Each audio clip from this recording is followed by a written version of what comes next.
What happens in the sky affects life down here on Earth. The celestial compass shows you how and guides your way with astrology you can use from professional astrologer Kathy Beal. Every episode features her light-hearted, practical forecasts and navigational tips, blended with humor, optimism, and a love of patterns, symbolism, and pop culture references. Kathy translates technicalities into concepts that apply to real life.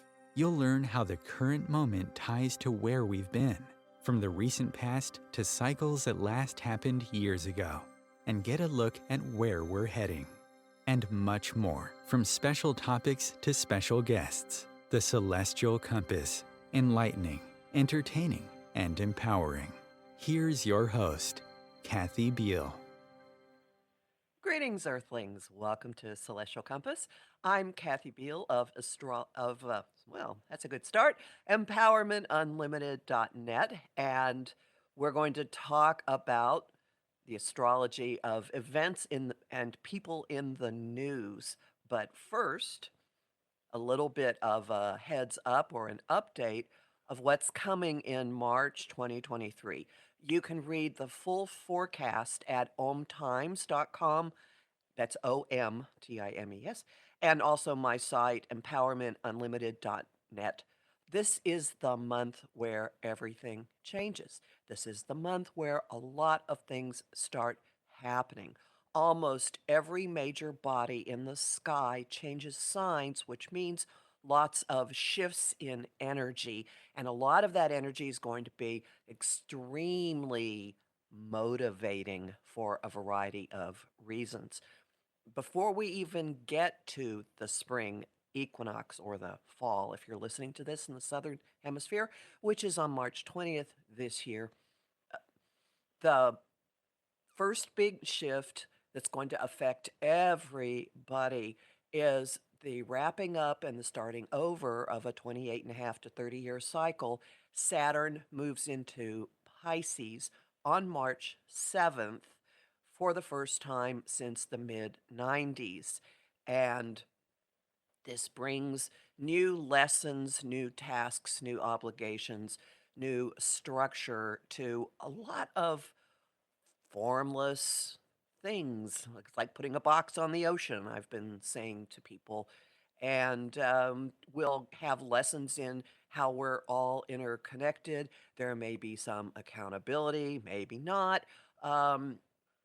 Adulting influences wanting us to notice what we're doing to other people, how they affect us, energy sloshing back and forth. I would expect water, the oceans, religion, pharmaceuticals, uh, parts of society that are underprivileged or victimized to be very much in the center of what we're experiencing and reconsidering. And after the equinox, the big event that everybody on the internet has been talking about astrologically, Pluto shifts into Aquarius for the first time since the late 1700s. The last time it was there brought major shifts in power between the established order and the masses. The French Revolution coincided with that, but also the writing of the U.S. Constitution. If you go back through history, many other shifts in power in the guiding structure of the time, which was in many of these cycles, one form or another of organized religion. So, very activating month. This is a month when all the planets are direct.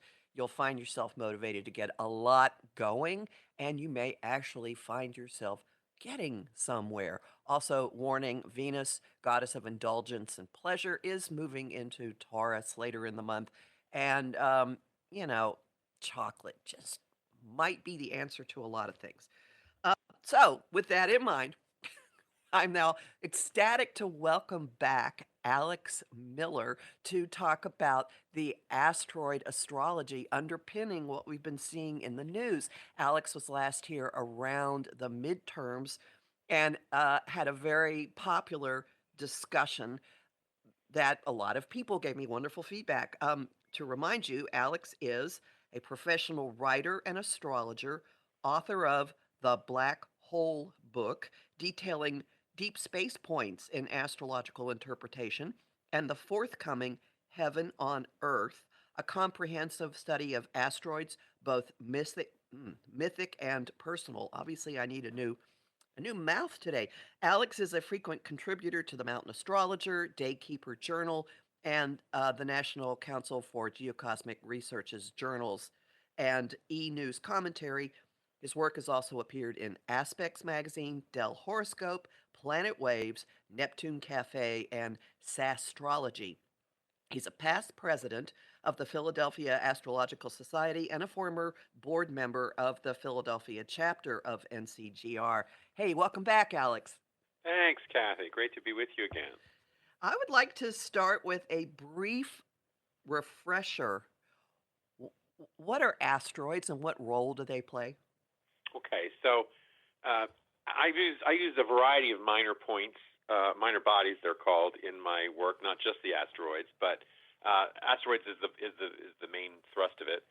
They are tiny bits of rock, mainly rock, that orbit in a cluster between Mars and Jupiter.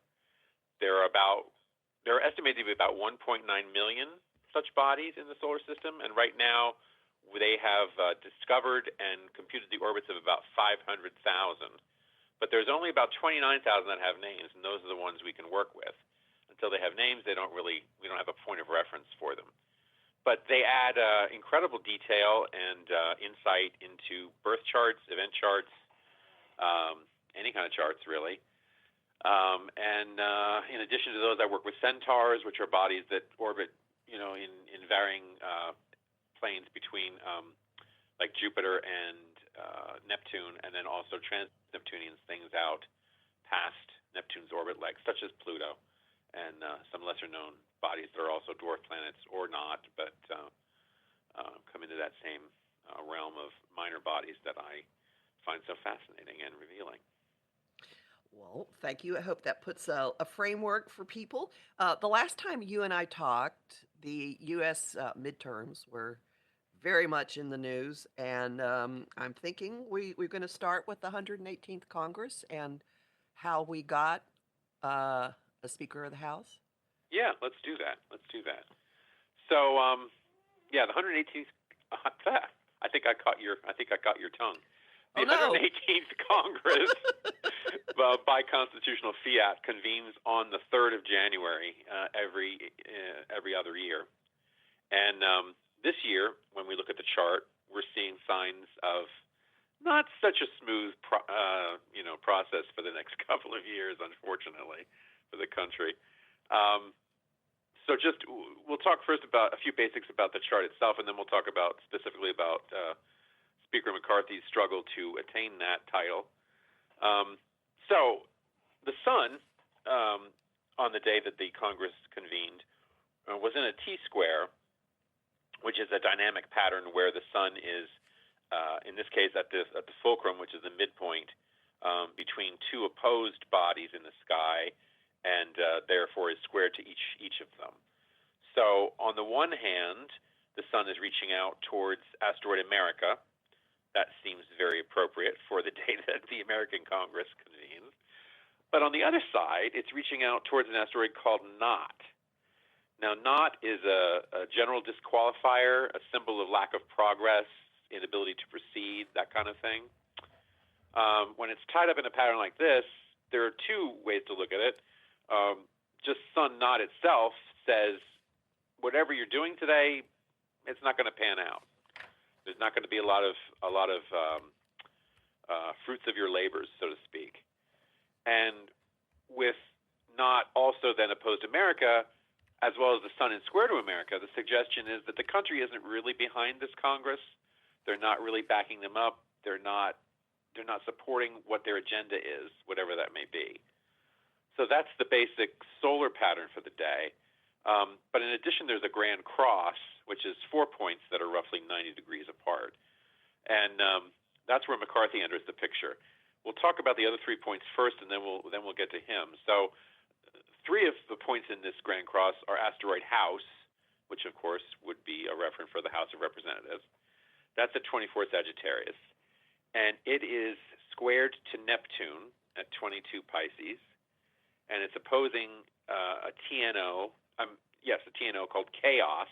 Oh, boy. Oh, boy. At 29 Gemini, which is traveling with an asteroid called Fanatica at 20 Gemini. Well, there we have, that explains a lot right there. Yeah, doesn't it? That says a lot about the state in the House, at least, if not on the Senate side. None of this is good. Neptune, brings clouded judgment and an inability to focus on true facts, deception, purposeful fraud. Chaos is just what it sounds like. It's confusion, disorder, disarray. Fanatica is extremism. So we're seeing an image of the House tied up with fanatics who don't have a grasp on reality and are creating turmoil. And I think that's a fair estimate of what we're going to be seeing based on the few committee meetings we've witnessed so far. But here's where things get very specific to Mr. McCarthy himself. By the way, I loved him in Invasion of the Body Snatchers. I don't know if you've ever seen that film, but it's a wonderful, wonderful metaphor for the way we are today as well.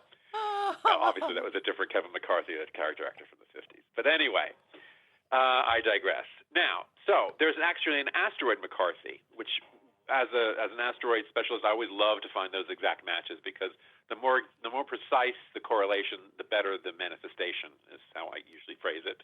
And Asteroid McCarthy is doing two things on the day the Congress convenes. First, it's coming to its station.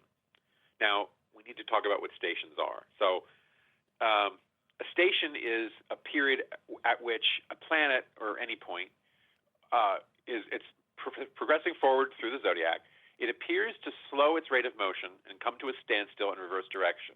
Now, I say appears because this is an optical illusion created by some complicated math that I don't understand, which has said that anytime... That's the best description of it I've heard yet. But basically what it means is anytime you have any three bodies, one of which is the Earth, one of which is the Sun, and any third body, there will come a time in our relative orbits where, from our perspective, that third point appears to have this activity. It's not actually happening astronomically, but astrologically, it's a very important point because what it represents is a literal turning point, a major shift or change of some nature, right? So Asteroid McCarthy coming to station at its station degree at the time the Congress convenes shows McCarthy at a turning point in his life. This was obviously true. Either way, it panned out, right? If he went up in flames and didn't get the speakership, that would be the second strike. He tried once before when Boehner left office and couldn't pull it together, and they gave it to Paul Ryan. So, and if he does attain his lifelong goal, obviously, of becoming speaker, then that's clearly a major turning point as well. So he's exactly where he wants to be on this day, really. The problem is he's not up there alone.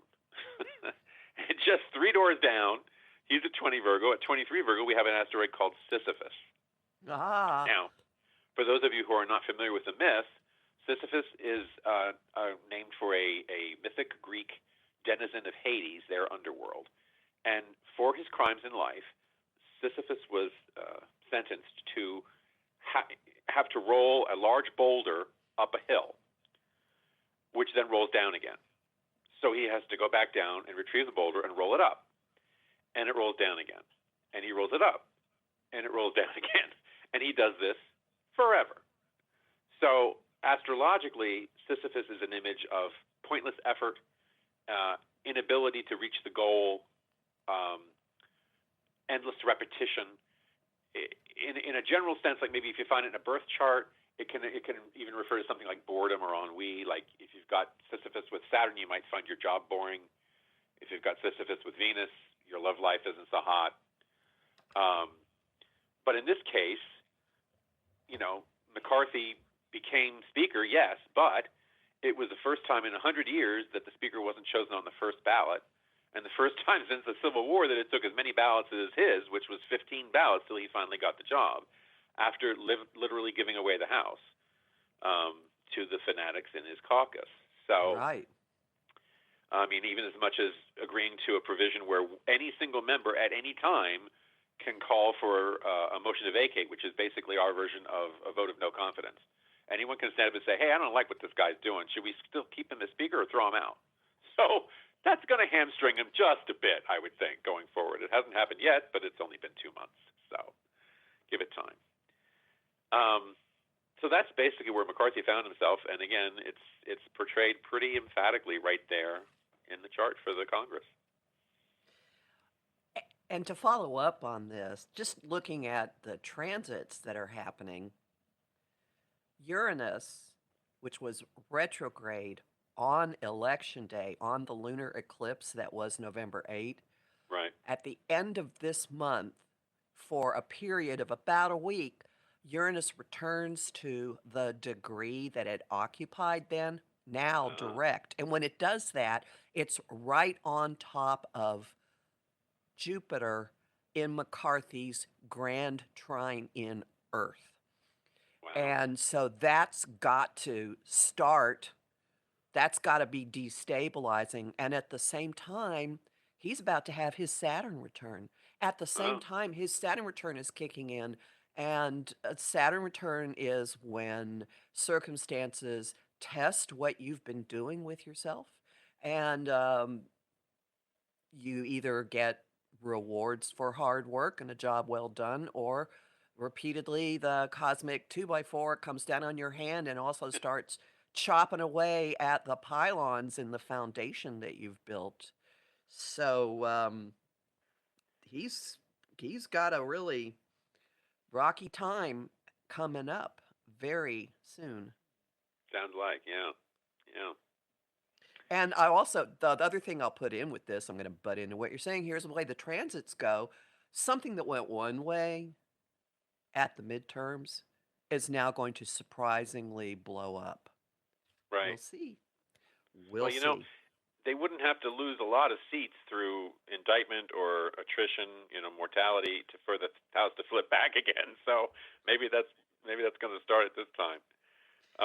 Before we lose or relieve the House, let's just talk briefly about one of probably its most famous new member, which would be George Santos, if that is his name, and the Republican congressman from New York who basically lied his way into Congress, misrepresented everything from his family history to his own charitable affiliations and his work history, his educational background, everything basically was falsified.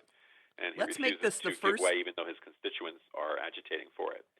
Let's make this the first teaser.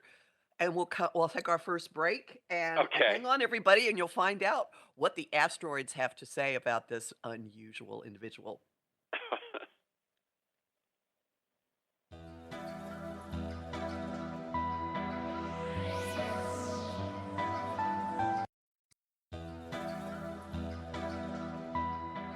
Welcome back to Celestial Compass. We're talking with Alex Miller of Alex's Asteroid Astrology. And right before the break, we were getting the lead into looking at George Santos, the currently most notorious in the news member of the U.S. House of Representatives. What you got for us, Alex?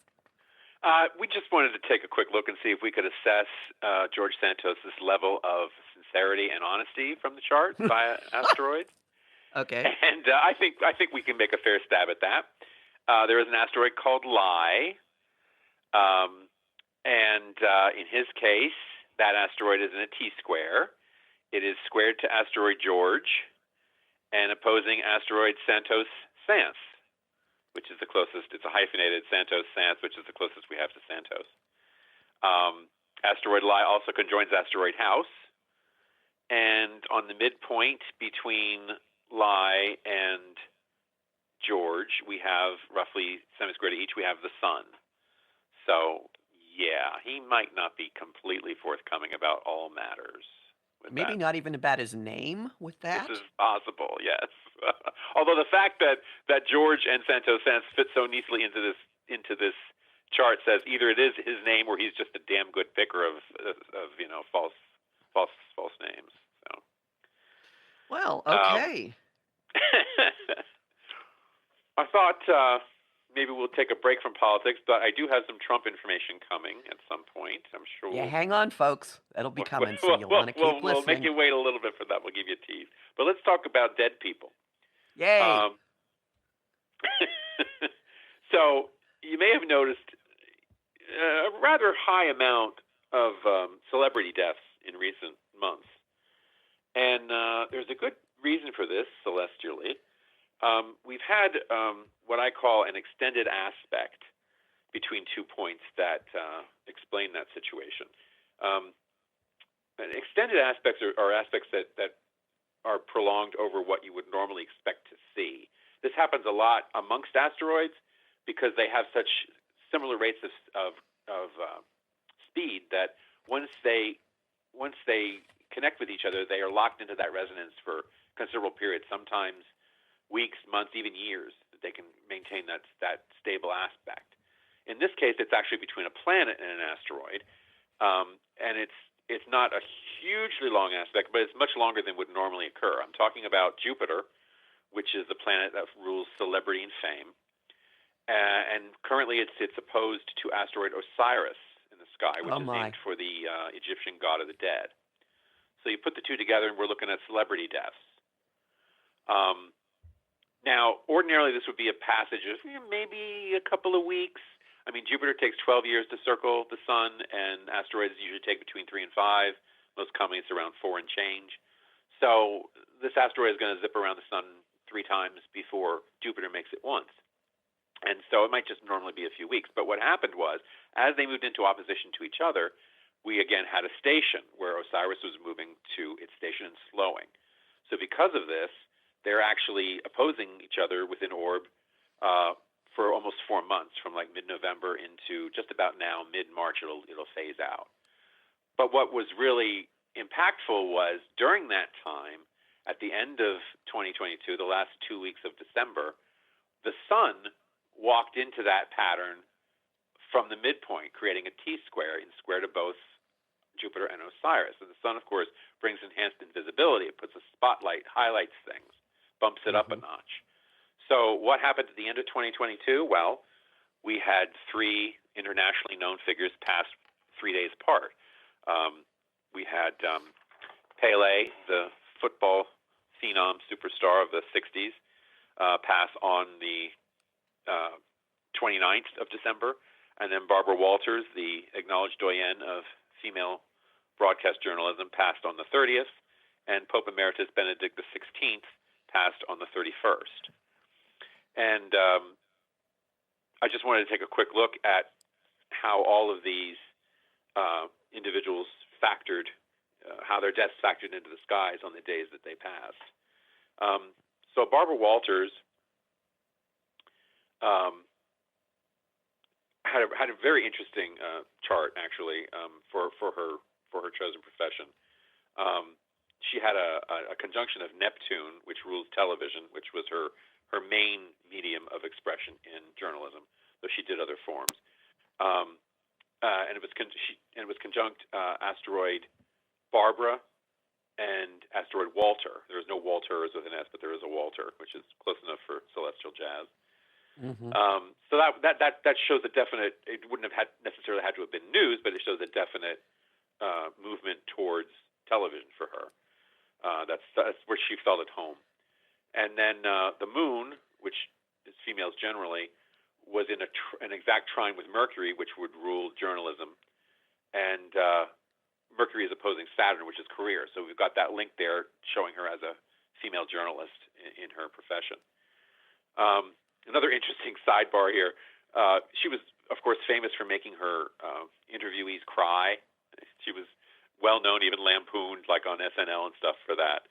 Well, there's an asteroid called Lacrimosa, which is related to the Latin for tears, and it conjoins Pluto, which is bringing up that deep well, tapping into the roots of the situation, right? And those are squared Mercury, which is, her interviewing style. So I think we can kind of chalk that up to that.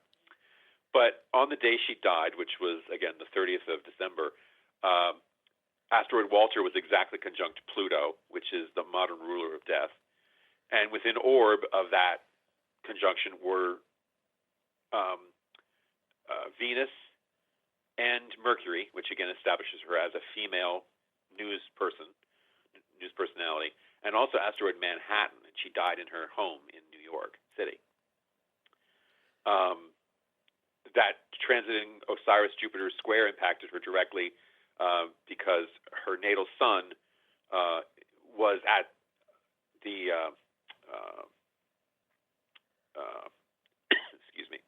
conjunct.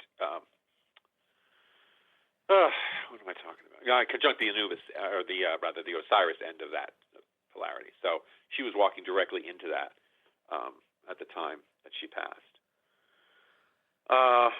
The tidiness of this is just jaw-dropping, isn't it? It is. It really is. I kind of took these out of order. I meant to do Pele first because he passed first, so we'll backtrack and deal with them. So Pele is actually a nickname, and he says he doesn't know exactly where it came from, but there was an asteroid that was actually named for him. And again, we have a fortuitous placement, which is in his birth chart. The asteroid Pele conjoins Mercury, which rules the naming function. So even though he wasn't given that name at birth, it became his name. It's also things that fly through the air. I'm sorry? And then Mercury is also ruling things that fly through the air, like a ball. Right. Sorry, I interrupted you, but I had to say it. No, that's fine. No, so his given name was Edison, named after the inventor. His parents later dropped the I for some reason that's unclear, and he became Edson, but he was named for the inventor. And there is an asteroid named for that inventor, which is asteroid Edisona, with an A at the end. And Edisona, in his birth chart, is exactly opposed an exact Jupiter-Saturn conjunction. So Edson there is showing a hugely famous career, right? That was the name that tapped him into that capacity, or that innate potential to have a career that was globally acknowledged with that Jupiter-Saturn conjunction. And again, when Pele passed, his eponymous asteroid Pele was exactly squared to asteroid Atropos, which is named for the mythic Greek Fate, who severs the thread of life at death. Right. In addition, asteroid Edisona was at a station again, and conjunct his natal ascendant. And transit Pluto, you're right, major change indeed. And transit Pluto was exactly squared to his natal sun at the time. So again, we've got the connection between death and the essence of the individual. Pope Benedict. What you got on the Pope? What? What you got on the Pope? Oh, what I got? I'm sorry, I'm having a little delay here. Yeah, so he was a very interesting character, to say the least. And you know, his whole life story is written in Asteroids in the birth chart. It's quite phenomenal. For one thing, obviously his name wasn't Benedict. Popes take a different name, a regnal name, when they are elected to the office. He was born as Joseph Ratzinger, but asteroid Benedictus, which is the closest to Benedict, is at station in his birth chart, and it's conjunct his midheaven and asteroid Bishop. Now, as Pope, he is also Bishop of Rome, so it shows the connection, you know, to career and to one of his job titles, specifically from birth. Benedictus is this, you know, powerful embedded force that was going to have some dramatic effect on his life, and it turns out to be the name he chose when he was elected Pope. But most of the action in his birth chart is taking place at his ascendant. On his ascendant, we have asteroid Josephina, which is a feminine version of Joseph. We have asteroid Ratzinger, which is an exact match for his last name. We have we have Jupiter, which indicates the religious life. We have asteroid Cardinal, which he was before becoming Pope, and asteroid Paphos, which is related to Pope as well, you know, linguistically. And not all of these, but Jupiter, the ascendant itself, and Josephina are also squared to asteroid Vaticana, which is named for Vatican Hill, where the Vatican is. So again, major indications of that pathway. And when he passed on the 31st, we had Benedictus is again at station, again retrograde station, And from 22 Virgo, it is exactly opposing Neptune, which has another connection with religion and spirituality, but also with dissolution and dissolving and sort of coming to the end of things. We also had other indications that there was a major turning point for him in having asteroid Josepha, which is another feminine version of Joseph. There's no actual Joseph asteroid, unfortunately, but we have quite a few that are approximating it. And Josepha was again at station, and it was opposing Saturn, which was the ancient lord of death, and asteroid Lachesis, who is named for Atropos' sister. She's the one who determines the span of life and then gives Atropos the high sign to cut that cord. And Damocles, which is the doom hanging overhead. And all of these together are forming a T-square with asteroid Requiem, which is named for the funeral mass for the dead on the day that he died. That's like pulling an arrow back and shooting it in a direction. Yeah. And the direction is the Requiem. Okay. Yep. Wow. Once again, jaw drop. Well, one more. Now, he didn't pass during that particular period. He passed a few weeks later. But still during the effective period of the Jupiter and Osiris opposition, but the Sun had passed out of the T-square at this time. But that was David Crosby, who was another internationally known entertainer. Crosby's got quite a chart. A lot of Neptune emphasis, as well as asteroids Urba and Grass, which are both metaphors, herb and grass, for one of his favorite pastimes, which was smoking marijuana, in the birth, and for which he ran into frequent trouble for his drug use. And one of the times he was actually arrested. And that's no surprise when we find in his birth chart asteroid Neptune, the planet Neptune conjunct asteroid Darest, which is D''arrest, and asteroid Davida, which is a feminine form of David. So an arrest for drug possession, use, whatever, for David is not unexpected when you see something like that in a chart. He also attributed his creative inspiration in songwriting to marijuana. He claimed that every song he wrote, he was stoned when he wrote it. And that's reflected in an exact square, actually, from asteroid Urba, which again is a form of herb, which is a marijuana euphemism, with to asteroid Singer, an exact square. The groups that he played with, he originally worked with the Birds, and then the group Crosby, Stills, and Nash. They're reflected strongly in the birth chart as well. Asteroid Bird, BYRD, which is, I believe, how the group's name was spelled as well, right. Is 1 degree off the Sun. And asteroids Nash and Still are conjunct each other within 2 degrees in square to the Sun. So again, and they had a kind of contentious relationship, so that makes sense. Yeah, but also very self-defining in both roles, right? That's what the Sun is about, is defining yourself. So the two groups that really defined him were right tied up there with the Sun in the birth chart. Now, I did mention that he'd been arrested once. That was in Dallas, Texas, on April 13th of 1982. At the time, there was an asteroid Crosby, and it's actually named for Bing Crosby, another singer, but not for this Crosby, but it works. Crosby, at the time, was square to Panacea, which is an asteroid that is named for the Greek goddess of medications and drugs of all types, legal and otherwise. And at the midpoint between them, semi-square to each, we have a conjunction of asteroid Dallas and asteroid, again, Darest. So there we're seeing the arrest of Crosby for drug use in Dallas, pretty plainly spelled out.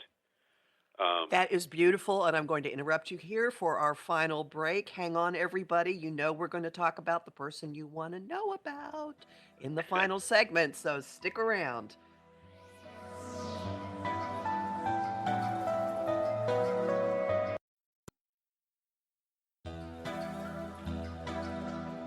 Welcome back to Celestial Compass. We're talking with Alex Miller of Alex's Asteroid Astrology about all kinds of people and events in the news. And right before the break, you were detailing the incredible information in David Crosby's chart, tying him to both his music and drug use and arrest. Right.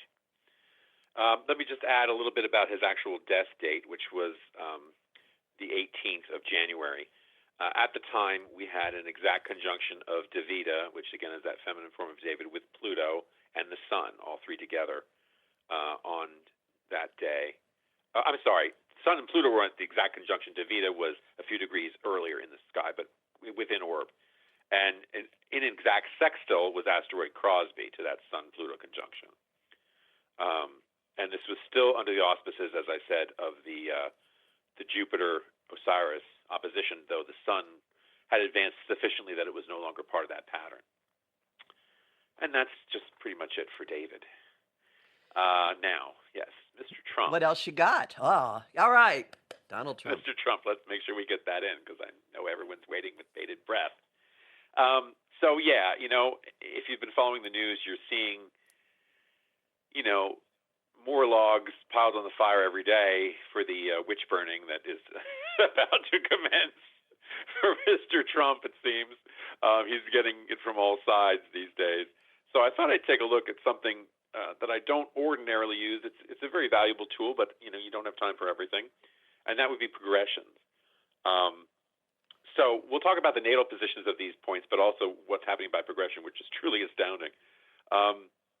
So there are five leading players right now in the various cases that are forthcoming with Mr. Trump.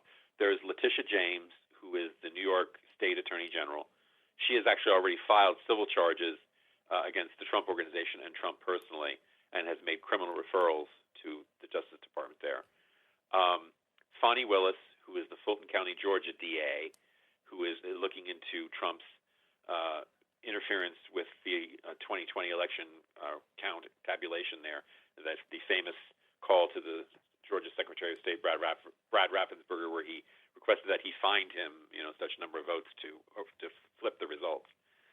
Merrick Garland, who of course is the U.S. Attorney General, and is overseeing several investigations, primarily into Trump's January 6th activities, and also the treatment of sensitive and classified information that Trump absconded to Mar-a-Lago with after leaving the White House. Under him is Jack Smith, who is appointed special counsel to directly run those investigations, though Garland will make the final charging decisions.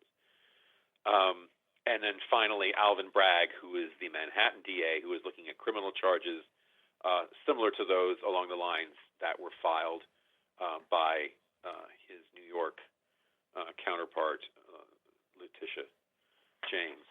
So for Letitia, we have two close matches. There's an asteroid, Letitia. She doesn't spell hers. This is L-A-E. She doesn't spell her name with the A, just L-E.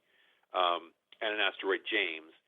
In the birth chart, Letitia at 4 Taurus is squaring natal Pluto at 10 Leo, indicating that she has a transformative role potentially to play, having to do with power and criminality is another area that Pluto rules.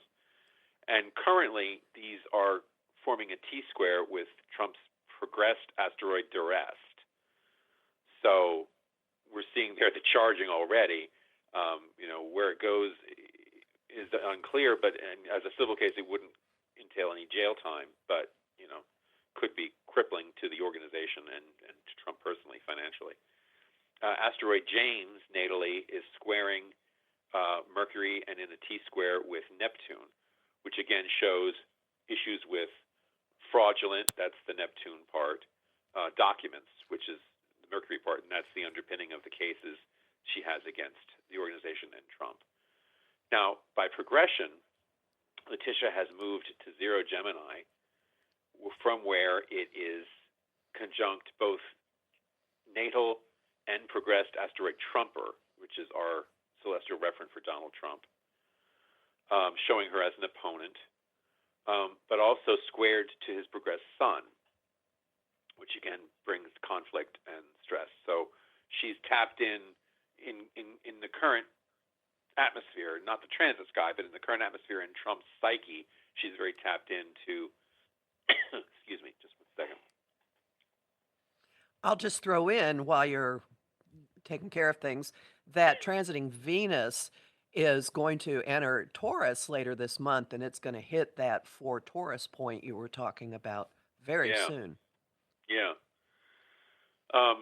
So let me see. All right. So in his internal, psyche, they're very much tapped into each other right now. She's on his mind, in other words. And then Fani Willis, there is an asteroid Fanny for Fani. She spells her name F-A-N-I and spells it a little differently than the traditional F-A-N-N-Y, but they're equivalent to each other. And there's an exact match for Willis. Natally, asteroid Fanny is conjunct his MC, and squared the ascendant, so she has the power to affect his career and also how others see him. And it's also squared to Mars, which again identifies her as an opponent or enemy of some sort. And there's a loose grand cross, or I'm sorry, a loose T-square created with natal asteroid Justitia, which is named for the Roman goddess of justice. So there's that definite connection there with, bringing him to account for misdeeds. And it's also in an inconjunct, an exact or a very tight inconjunct with natal asteroid Durest. So again, a good potential there for bringing charges. Natal asteroid Willis is conjunct natal asteroid Dawn for Donald and Mercury, and again forming a T-square with natal Neptune and natal asteroid White House.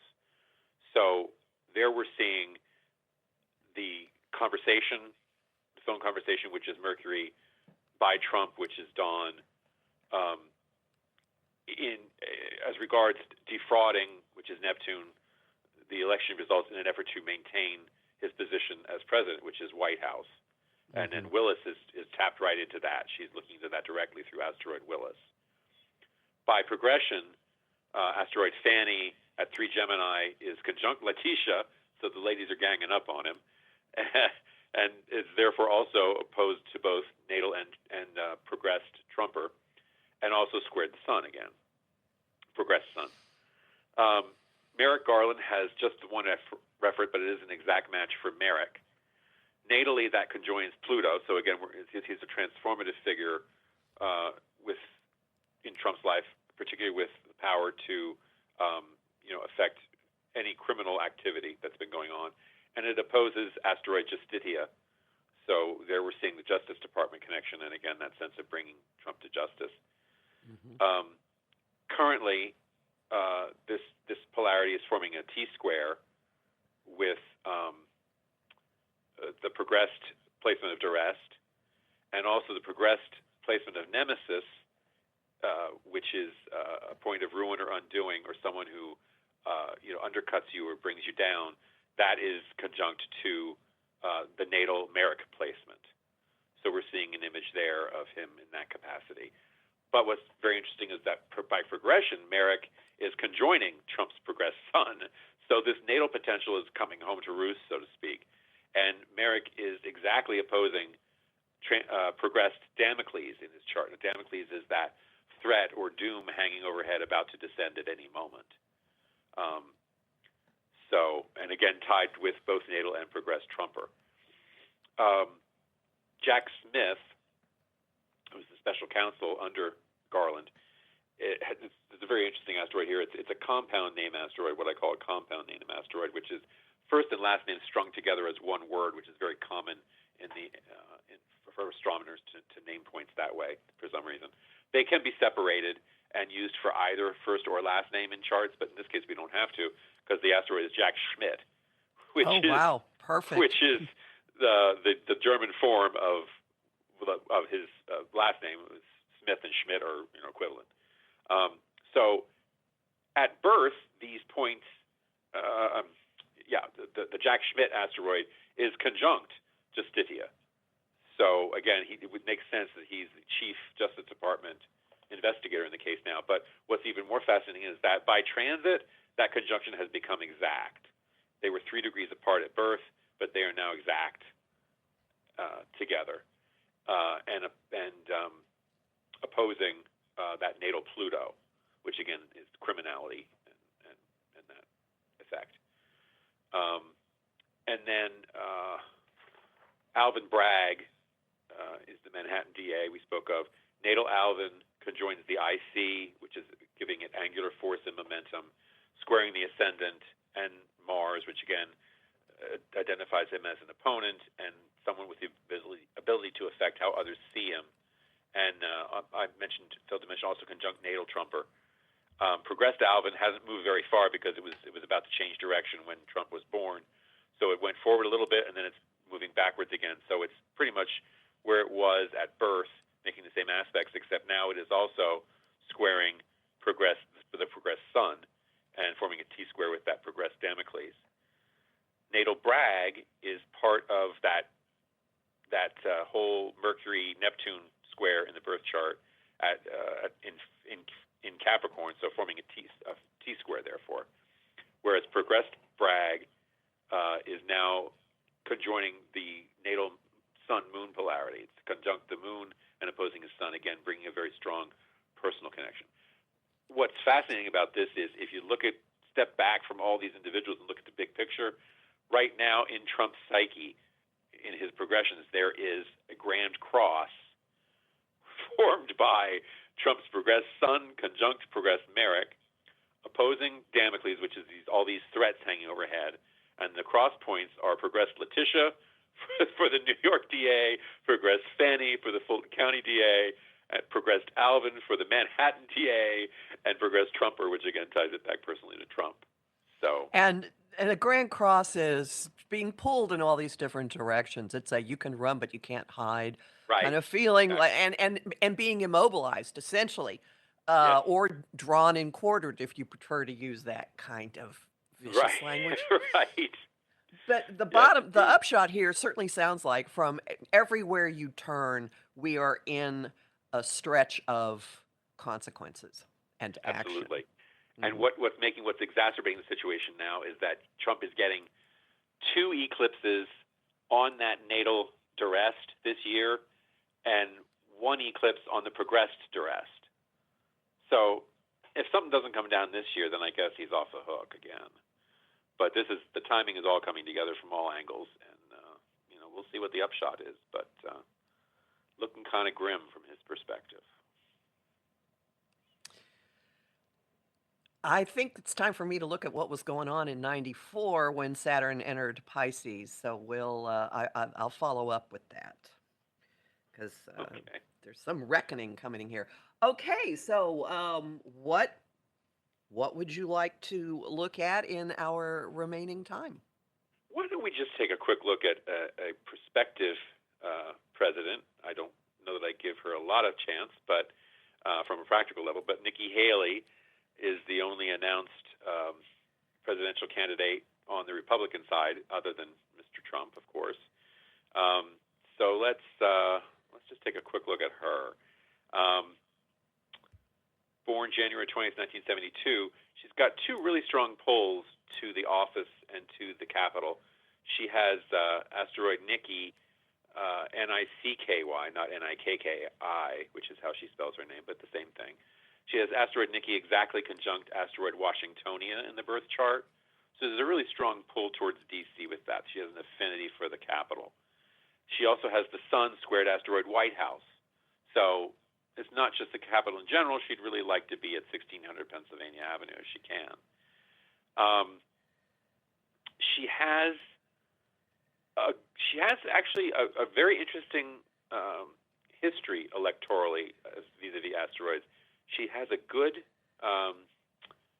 placements in real time. When she was elected South Carolina's governor for the first time on 2 November in 2010, there was a grand cross in the sky of the sun opposing asteroid Carolina.